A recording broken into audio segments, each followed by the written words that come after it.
नमस्कार स्टूडेंट्स, आज के इस वीडियो में हम पढ़ेंगे क्लास 9th का चैप्टर 11 साइंस का, जो कि हमारा है कार्य तथा ऊर्जा, वर्क एंड एनर्जी। अगर हम देखें हमारे दैनिक जीवन की बोलचाल की भाषा में, तो हम अपने घर पे और अपने आस पड़ोस में बहुत से ऐसे क्रियाकलाप हैं जो हम करते हैं, जैसे कि अपने मित्रों के साथ खेलना, जैसे जो अध्यापन कार्य है हमारा, जो हमारा पढ़ने पढ़ाने का कार्य है वह हो गया। उसके अलावा अपने परिवार के सदस्यों के साथ बैठ के टेलीविज़न पर मनोरंजक कार्यक्रम देखना और किसी समारोह में सम्मिलित होना, ऐसे बहुत से ऐसे क्रियाकलाप हैं जो हम करते हैं दैनिक जीवन में। लेकिन क्या विज्ञान की परिभाषा में इन सभी को हम कार्य कह सकते हैं? तो इस चैप्टर में हमें ये बताया जाएगा कि विज्ञान की परिभाषा में प्रत्येक उस एक्टिविटी को हम कार्य नहीं कह सकते जो हम दैनिक जीवन में करते हैं। तो आखिर कार्य किसको कहा जाता है? तो विज्ञान के अनुसार अगर हम एक एग्जाम्पल लें कि एक व्यक्ति जो है वह एक बड़े पत्थर को धकेलने की कोशिश कर रहा है और उसने कई घंटे उसको ऊपर व्यतीत कर दिए, लेकिन पत्थर जो है अपनी पोजीशन से, अपने स्थान से नहीं हिला, तो उस व्यक्ति ने कितना कार्य किया है?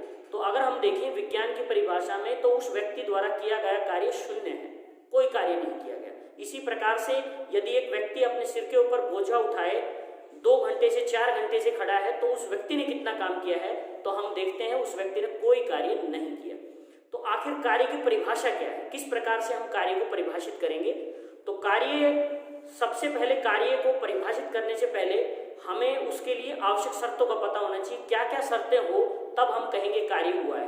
तो कार्य के लिए हमारे पास आवश्यक 2 शर्तें हैं।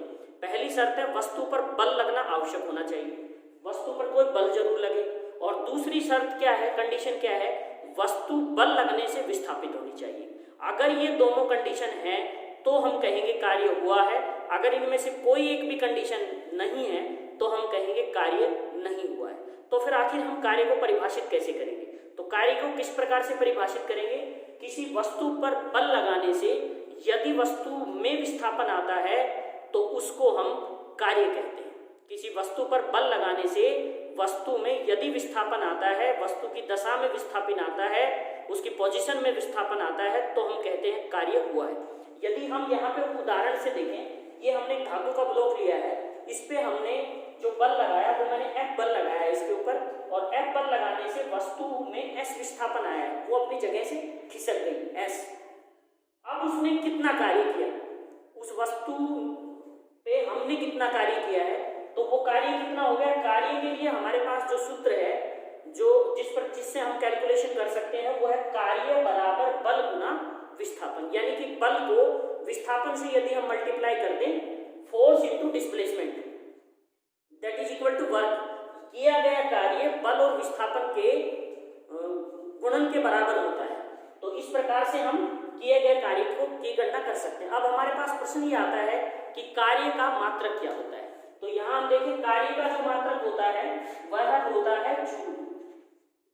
कार्य को हम जूल में मापते हैं। और अगर हम उसको बल और डिस्प्लेसमेंट, यदि हम उसको बल और विस्थापन के क्रम में देखें, तो एक जो जूल होता है वो किसके बराबर होगा? तो क्योंकि हमारे पास बल जो है उसका मात्रक न्यूटन होता है, न्यूटन से मापते हैं इसको, और जो विस्थापन होता है उसको हम मीटर से मापते हैं, मीटर। तो हम क्या देखते हैं कि जो हमारे पास जूल जो होता है उसको हम न्यूटन मीटर भी कह सकते हैं। जूल जो होता है वह इकाई न्यूटन मीटर के बराबर होती है। अब हमारे पास प्रश्न ये आता है, हम जूल को कैसे डिफाइन करेंगे, उसको किस प्रकार से परिभाषित करेंगे? तो देखिए, यदि किसी वस्तु पर एक जूल को किस प्रकार से परिभाषित करेंगे हम? यदि किसी वस्तु पर 1 न्यूटन का बल लगाने से, 1 न्यूटन का बल लगाने से वस्तु 1 मीटर तक विस्थापित होती है, वस्तु 1 मीटर तक विस्थापित होती है, तो हम कहेंगे किया गया कार्य 1 जूल है। इस प्रकार से हम कार्य को परिभाषित कर सकते हैं। कार्य के प्रकार, कार्य को अगर हम देखें तो हम किस प्रकार से कार्य को कैटेगराइज कर सकते हैं उसको किस प्रकार से बांट सकते हैं हम, तो हम देखते हैं विज्ञान के अनुसार कि कार्य हमारे पास धनात्मक भी होता है, पॉजिटिव वर्क भी होता है, नेगेटिव वर्क भी होता है, ऋणात्मक कार्य भी होता है और शून्य कार्य भी होता है। अब क्वेश्चन ये आता है कि हम कार्य को किस प्रकार से धनात्मक, ऋणात्मक और शून्य की कैटेगरी में कैटेगराइज कर सकते हैं। तो उसके लिए देखिए हमने 3 सिचुएशन लिए हैं यहाँ पे। पहला, हमने किसी एक ये धातु के ब्लॉक को लिया और हमने उस पर बल लगाया, F बल लगाया हमने, और हमारे बल लगाने से वस्तु बल की दिशा में ही विस्थापित हो गई। यानी कि हमने इस प्रकार से बल लगाया और जिधर हमने बल लगाया उधर ही वस्तु विस्थापित हो गई।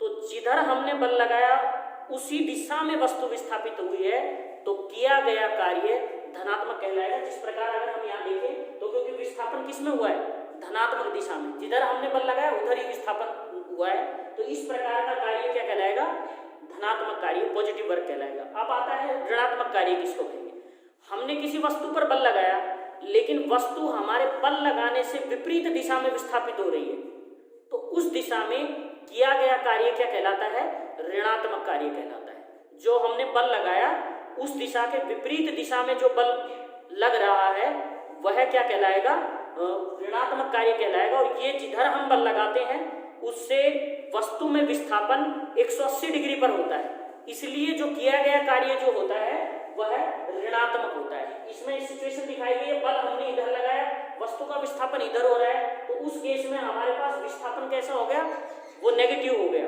ऋणात्मक हो गया, इसलिए हमारे पास जो हमने कार्य किया वह कैसा हो गया, ऋणात्मक कार्य कहलाएगा।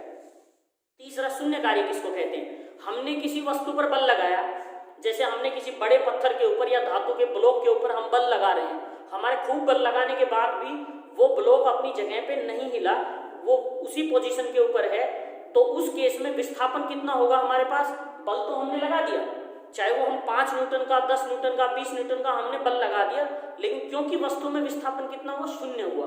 तो अगर मान लो हमने जितना हमने बल लगाया हम उसको विस्थापन शून्य से मल्टीप्लाई करें तो हम क्या पाते हैं, हमारे द्वारा किया गया कार्य क्या है, शून्य है, हमने कोई कार्य नहीं किया।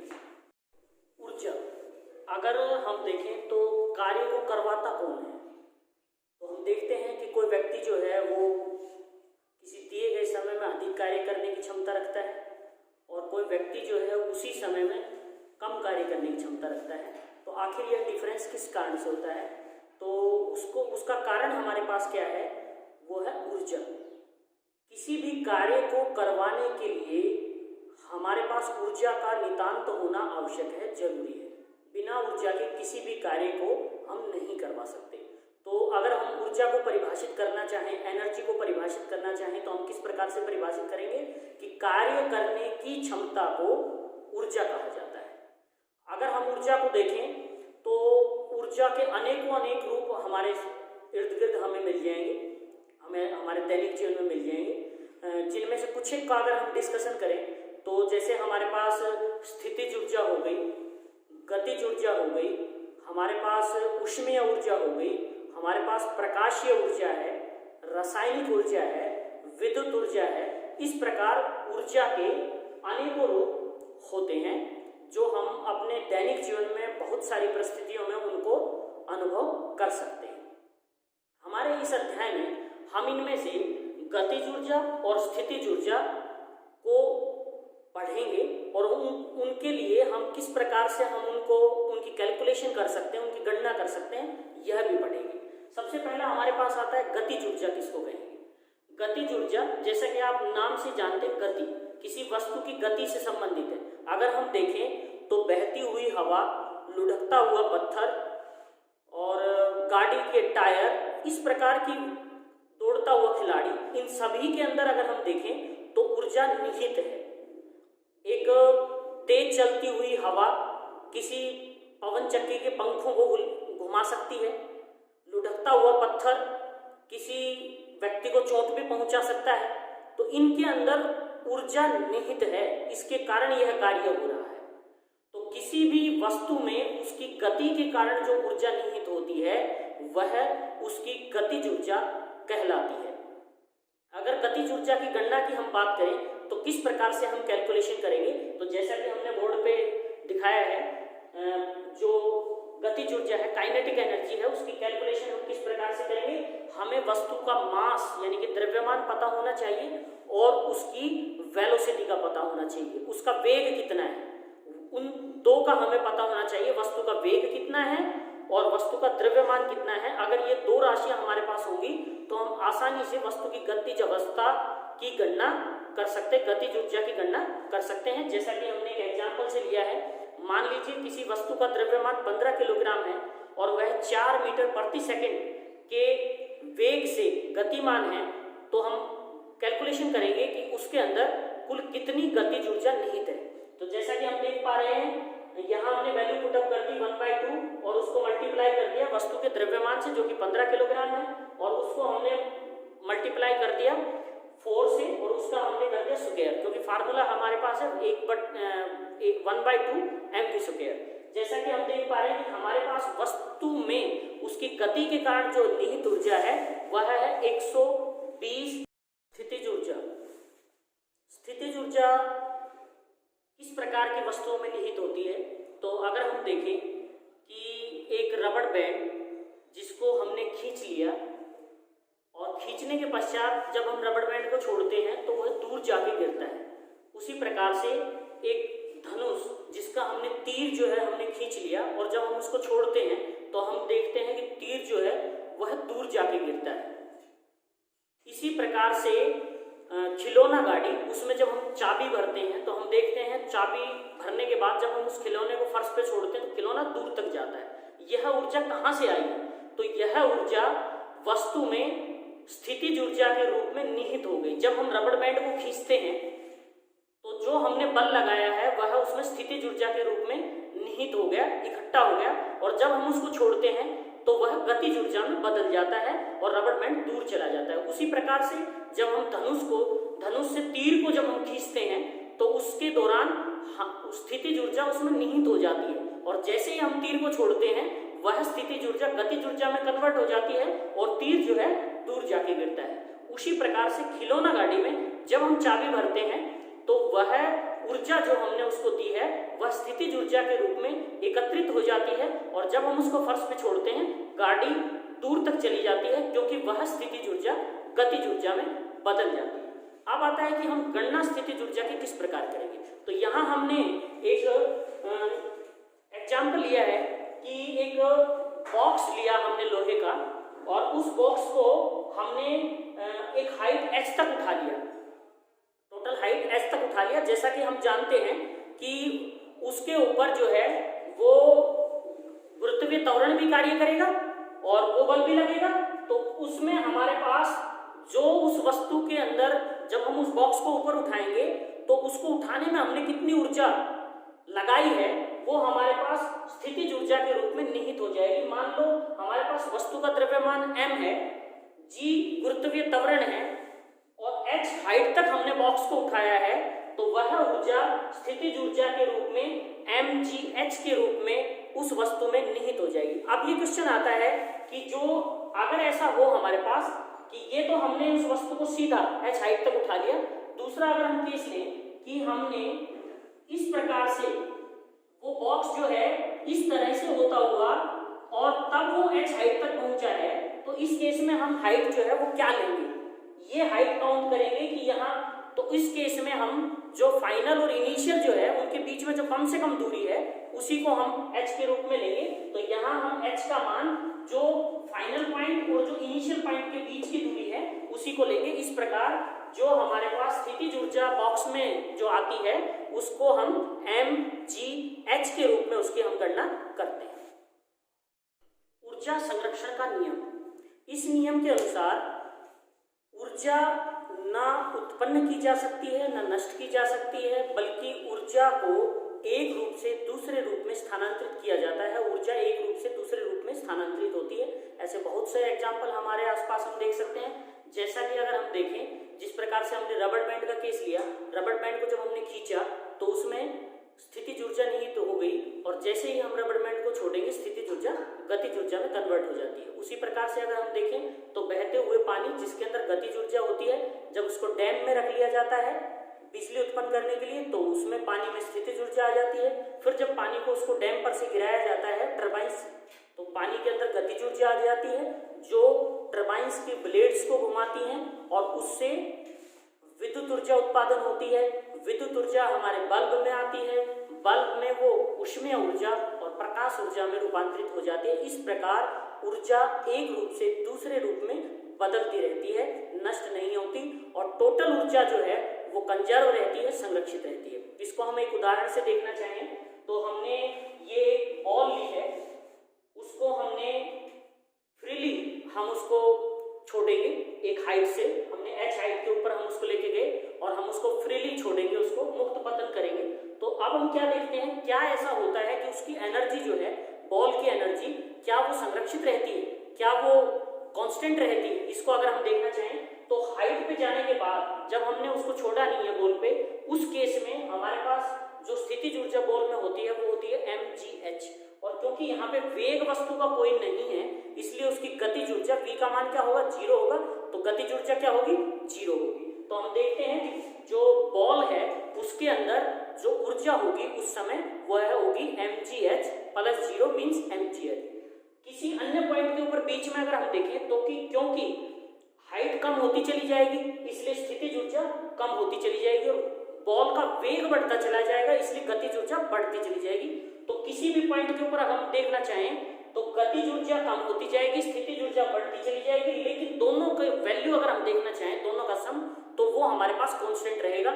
उसी प्रकार से जब वह बॉल ग्राउंड से टच होती है तो हम देखते हैं उस केस में हाइट हमारे पास 0 हो जाती है, वस्तु बॉल के अंदर कोई भी स्थितिज ऊर्जा नहीं रहती, और क्योंकि वेग मैक्सिमम होता है इसलिए वो सारी गतिज ऊर्जा में कन्वर्ट हो जाती है। लेकिन अगर हम दोनों का सम देखें तो हमारे पास कांस्टेंट रहता है, यानी अचर रहता है, उसमें कोई बदलाव नहीं होता। तो इससे हम क्या पता लगा सकते हैं कि किसी भी परिस्थिति में जो एनर्जी होती है वह कंजर्व रहती है, संरक्षित रहती है। कार्य करने की दर, कार्य करने की दर को शक्ति कहा जाता है, क्योंकि हम देखते हैं कि कोई व्यक्ति कार्य को बहुत फास्ट कर पाता है और कोई व्यक्ति कार्य को धीमे स्पीड से कर पाता है। तो आखिर उनमें बदलाव क्या है, तो उसको हम शक्ति के नाम से जानते हैं। हम अक्सर कहते हैं कि इस व्यक्ति में शक्ति ज़्यादा है क्योंकि कार्य ज़्यादा कर रहा है, इसमें शक्ति कम है क्योंकि कार्य कम कर रहा है। तो शक्ति जो है वह कार्य करने की दर जो है उसको हम शक्ति कहते हैं। किस दर से कार्य किया जा रहा है वह शक्ति कहलाता है। तो शक्ति हमारे पास किसके बराबर होता है, कार्य बटा लिया गया समय, कितना कार्य किया गया और उसमें कितना समय लिया गया। तो इसको हम डिनोट किससे करते हैं, P से करते हैं। P means power, P is equal to W/T।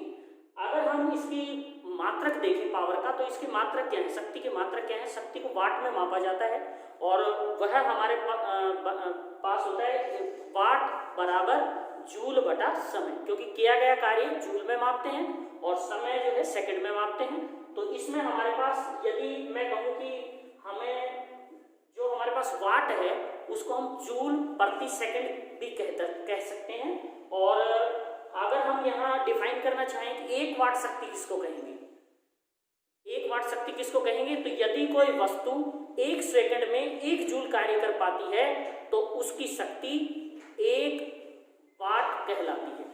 1 joule कार्य 1 सेकंड में कर पाती है तो उसकी शक्ति 1 वाट कहलाती है। जूल जो हमारे पास शक्ति है उसके अन्य मात्रक भी हैं, जैसे हमारे पास किलोवाट, जिसमें जो कि हमारे पास 1000 वाट के बराबर होता है। इसके बाद हमारा टॉपिक आता है ऊर्जा का व्यावसायिक मात्रक। ऊर्जा को व्यावसायिक स्तर पे अगर हम मापना चाहें तो किस प्रकार माप सकते हैं, जैसा कि अक्सर हम देखते हैं हमारे घरों में जो बिजली के बिल आते हैं वह यूनिट में आते हैं। तो आखिर वो यूनिट क्या होती है, तो एक यूनिट जो होती है वह हमारे पास 1 किलोवाट घंटा के बराबर होती है। जो 1 किलोवाट घंटा, जिसको हम kWh से भी डिनोट करते हैं, वह ऊर्जा का व्यावसायिक मात्रक होता है। अगर हम उसको जूल से उसका रिलेशन निकालना चाहें तो यहाँ हमने लिखा है 1 किलोवाट घंटा वह बराबर होता है 1 किलोवाट, उसको हमने मल्टीप्लाई कर दिया 1 घंटे से। यहाँ क्योंकि 1 घंटे में 3600 सेकंड होती हैं, यदि ये वैल्यू पुट अप करें तो हमारे पास आता है 1 किलोवाट घंटा that is equal to 3.6 multiply 10⁻⁶ joule. इस प्रकार हम किलोवाट घंटा का रिलेशन जूल से काउंट कर सकते हैं। हम इस रिलेशन का उपयोग करके हमारे घरों में विभिन्न उपकरणों द्वारा दिए गए समय में कितनी ऊर्जा खर्च की गई है वह किलोवाट घंटा की टर्म में काउंट कर सकते हैं।